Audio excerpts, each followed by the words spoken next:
Well, how you guys doing? I know I haven't made a psych life video in a while, and I'm sorry about that. Sometimes life gets in the way. But today, I was inspired, and I decided to take some time off and do this video, and I'm proud of myself for it, to be honest with you. And so I decided to change it up a little bit. Today I wanted to talk a little bit more about personality. Let me give you a backstory about personality. Personality theories have been around for a long time, since about Freud's time, and there's even some evidence even before Freud's time. People were already trying to distinguish personality factors or traits. And this one caught me, I like this one a lot because it tends to be very universal. And these are the 5 major personality traits. There's a lot of research to back this theory, and there's thousands of personality theories. I think that's important to know.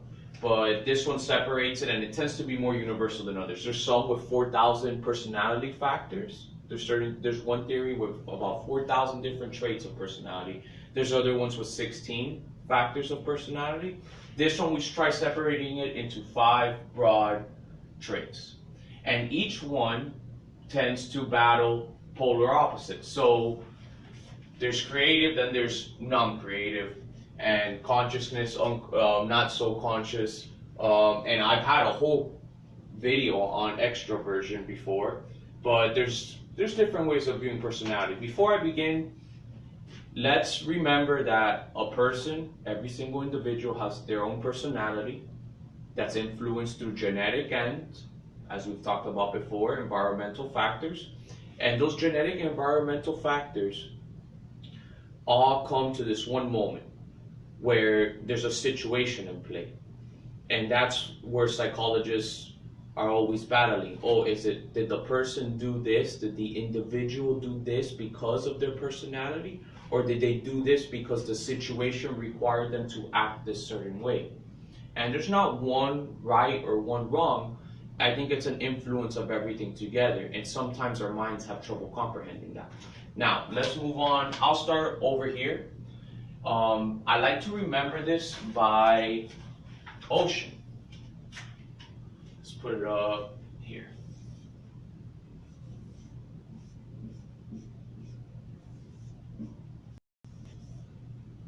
Sorry for the bad handwriting, but ocean.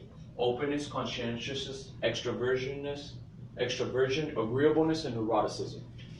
Okay, so those that tend to be, there's a test for this. You could get it online. There's different types. I don't know which one is accurate and which one's not, which one would be good. But I have an assessment that I give out sometimes to my clients once I've been working with them for a while. I'll give this out because it's good to know about yourself. It's good to be knowledgeable about yourself, and it's good to be aware of what your weaknesses and strengths are. So there's different assessments that will assess these traits for you. Now, let's start with openness. This is a personality trait. This is the first one, which is for O in ocean. Openness. So those that tend to be open in their personality tend to be creative. They tend to be open to new ideas. They tend to think abstractly. That doesn't mean they can't think concretely. It just means that they're open. They're willing to try new things. A lot of times, those that score high in the openness scale of the personality trait are also tend to score high in agreeableness. Not always, but they're associated with one another.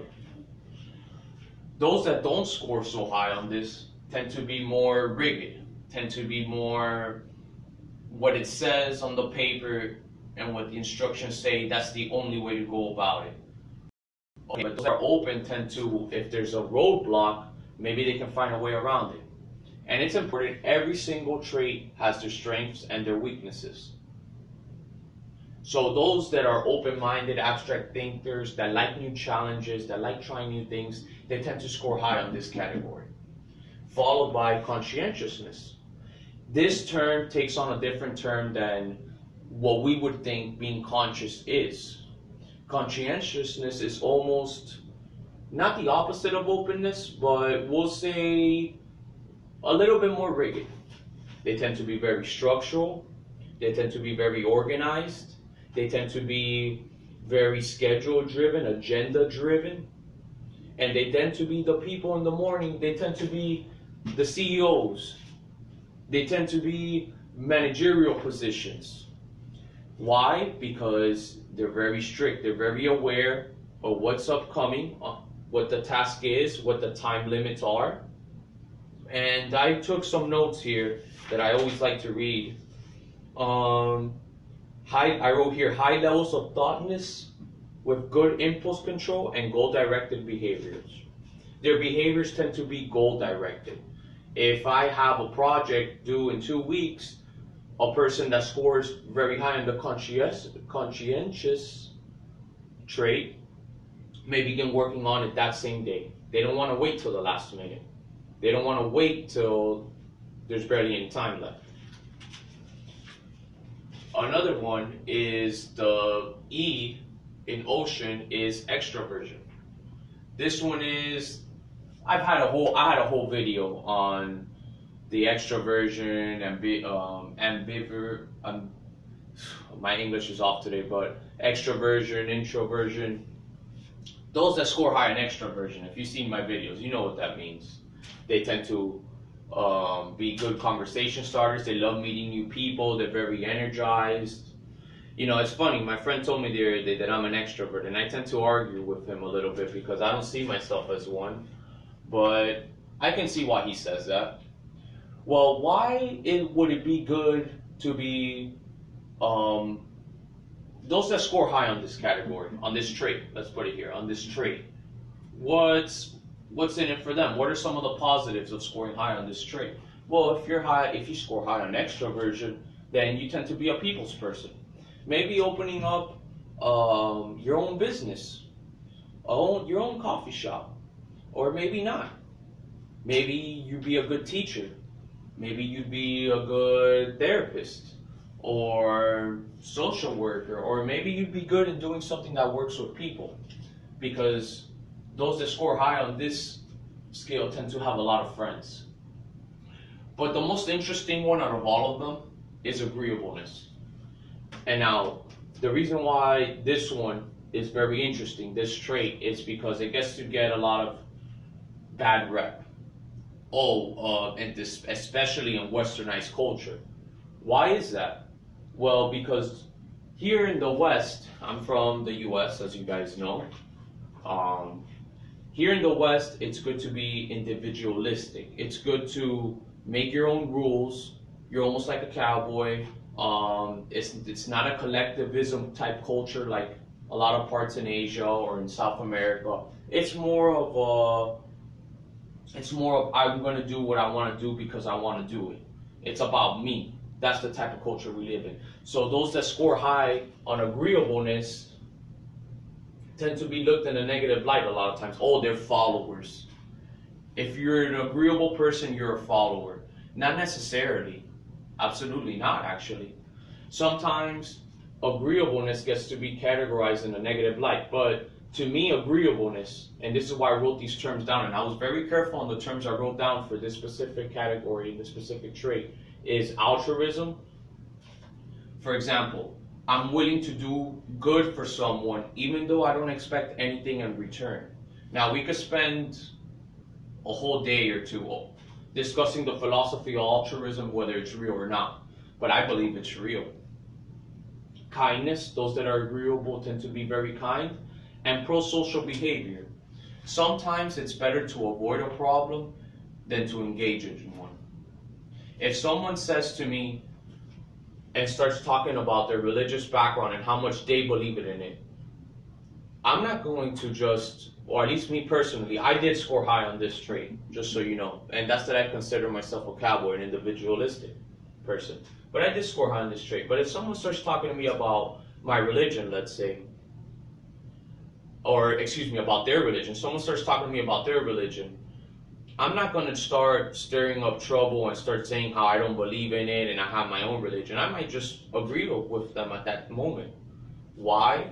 Because maybe I'm trying to establish a new friendship. Maybe I'm trying to establish a new connection. Maybe I'm trying to just go about my day and keep my serotonin levels high, right? And keep my cortisol levels down. Could be many things. Sometimes agreeableness can lead to more friends, just as much as extraversion. A lot of these are intertwined with each other, nothing separate. Personality is a broad term, and like I said before, there's thousands of personality theories, but this one tends to be very universal. This research started back in 1949 with Dr. Folwell, I believe. Okay, the last one. And the last one is so important. I used to disregard this last one. I didn't really like it. But I now, as I've been working with more and more clients, I see why it's important and why psychologists all around the world view neuroticism as a personality trait. How vulnerable are you to being sad, to being moody, to being emotionally unstable? Instability. Well, I did not score high on that trait. But that doesn't mean I have bad days, that I don't have bad days. That doesn't mean there aren't days where I'm not moody. I like to think that I'm not, but we all are to an extent. So those that score high in neuroticism, is there a benefit? Is there not a benefit?